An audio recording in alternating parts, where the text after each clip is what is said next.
Hey guys, welcome back to my YouTube channel and this is Moody Vanshika and finally I was preparing to go home. तो सबसे पहला जो list में task था वो था घर की सफाई करना and I started with cleaning the fridge because fridge में सबसे ज़्यादा खाने का सामान हम लोग रखते हैं एंड उसकी वजह से कॉकरोच वगैरह जितने भी होते हैं वो अट्रैक्ट होते हैं इधर उधर से. So I had to clean the fridge और जो भी सामान था वेजिटेबल्स या कुछ भी था जो हम लोग अब यूज़ नहीं करने वाले थे बिकॉज घर जा रहे थे तो I had to give it to someone.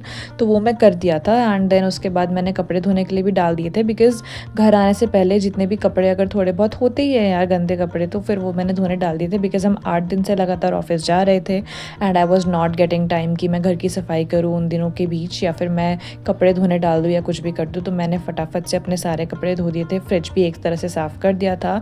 Then बाकी जो मेजर टास्क थे वो था घर का झाड़ू पोछा, वॉशरूम साफ़ करना और किचन पूरा क्लीन करना. तो मैंने स्टार्ट किया अपने रूम में झाड़ू मारने के साथ एंड झाड़ू पोछा बहुत इंपॉर्टेंट है क्योंकि अगर हम 1 महीने के लिए या फिर काफ़ी दिन के लिए अगर कहीं जा रहे हैं तो घर के अंदर डस्ट तो आती आती है. वो भला ही आप खिड़कियाँ बंद रखो या कुछ भी करो, घर थोड़ा गंदा हो ही जाता है.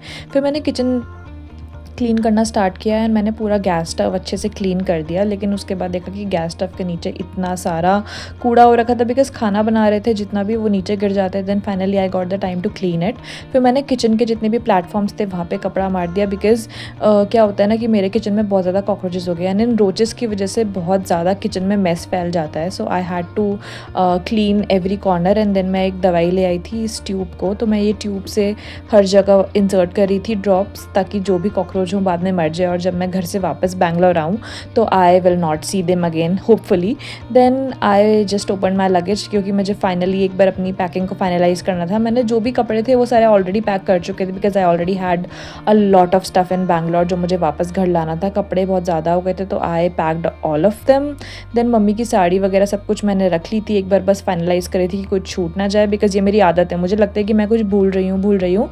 इनफैक्ट मैं नहीं भी भूल रही हूँ तब भी मुझे ऐसा फ़ील होता है. तो मैंने यहाँ से हींग का डब्बा लिया था, घी लिया था और थोड़े अपलम्स लिए थे जो मैं हमेशा पसंद करती हूँ क्योंकि यहाँ पे वो चीज़ें नहीं मिलती होती है. तो I like bringing stuff from there to here.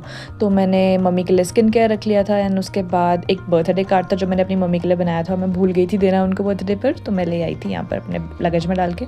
Then finally एक नोज़ रिंग थी जो मैंने अपनी मम्मी के लिए वहाँ से ली थी एंड ये नोज़ रिंग वैसे मैं पहले भी ले गई थी लेकिन दूसरा डिज़ाइन था. It was very uncomfortable to wear. तो नोज़ रिंग और ईयरिंग्स की जगह मम्मी ने ईयरिंग्स रखे थे, बोला था नोज़ रिंग चेंज हो सकती है तो करवा लेना. I change the nose ring and उसके बाद मैंने सारा सामान केबिन और लगेज बैग में पैक कर दिया. ऑफिस गई, ऑफिस से वापस आते वक्त आई हैड टू बाय मिठाई बिकॉज लास्ट टाइम जब मैं घर गई थी वो दिवाली का टाइम था. मैं हमेशा खाली हाथ नहीं जाती हूँ, कुछ ना कुछ ले जाती हूँ. तो मिठाई तो हमेशा मेरे लिस्ट पे रहता ही है.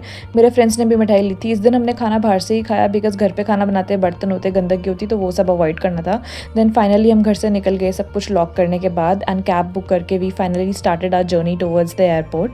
एंड एयरपोर्ट पे पहुंचने के बाद हम लोग वेट करें 15 to 20 मिनट्स क्योंकि हमारे 2 दोस्त और आ रहे थे. और ये हमारे में अच्छी चीज़ है कि हम लोग सब साथ में ही प्लान करते हैं घर जाने का या फिर घर से आने का क्योंकि ऐसे कोई भी अकेले ट्रैवल करे तो इट इज़ नॉट दैट मतलब ग्रेट. तो सब साथ में आते जाते हैं. देन फाइनली मैंने लॉन्च एंजॉय करा and I thank my friend for giving me the lounge access. मेरे क्रेडिट कार्ड पे नहीं है तो उसने मुझे ऑफ़र किया था. Then it was my first time in lounge. उसके बाद हम वॉशरूम वगैरह गए, फ्रेश हुए and then finally boarding time start हो गया था. हमें एक कॉल आया कि 3 मिनट में बोर्डिंग गेट क्लोज़ हो रहा है, आप लोग आ रहे हैं या नहीं आ रहे हैं.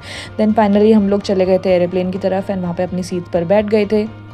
मेरे फ्रेंड ने अपनी आयल सीट चेंज कर ली थी मिडिल सीट की जगह. देन फाइनली नेक्स्ट डे जब एयरपोर्ट पे हम लैंड करें दिल्ली में, हमने बस पकड़ी देहरादून के लिए बिकॉज डायरेक्ट फ़्लाइट्स देहरादून तक बहुत ज़्यादा महंगी होती है. तो मैंने फ़्लाइट करी थी Bangalore to Delhi and then Delhi से बस पकड़ के आई finally started my journey. And when you start seeing these visuals on the wall you know you're in Devbhoomi Uttarakhand. और यहाँ पे आके मुझे इतना अच्छा फील हो रहा था कि फाइनली मैं अपने जोन में एंटर कर गई हूँ. हवा इतनी fresh and then I took an auto towards my home. तो मेरे पास इतना सारा सामान था, ऑटो वाले भैया भी बीच बीच से निकाल रहे थे and I finally reached home.